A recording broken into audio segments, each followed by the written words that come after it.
Praise the lord. ఈ రోజు దేవుని వాక్యం. ఇతను ఎప్పటి నుంచి ఇక్కడ ఉన్నాడు? ఇతను ఉజియా. ఇతను పుట్టి గుడ్డివాడు. నీ స్నేహితునికి పరిచయం చేస్తావా? మీరేం చేస్తున్నారు? అలా ఆ చేయొద్దు. చూపు నాకు అర్థమైపోయింది. ఎందుకని? ఇది విశ్రాంతి దినం. అయితే ఇంకా మంచిది. ఉజియా, ఈయనైతే యేసు బోధకుడు. షూలాని నన్ను స్వస్థపరిచింది ఈయనే. అతనికి తెలుసు బర్నబీ. బర్నబీ తన చెవిటివాడు కాదు, గుడ్డివాడు. బోధగొడా, దయచేసి సమాధానం చెప్పండి.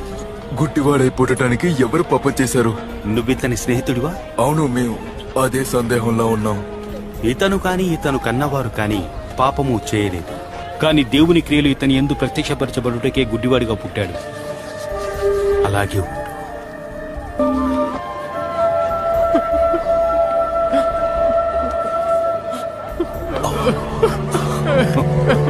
పర్లేదు.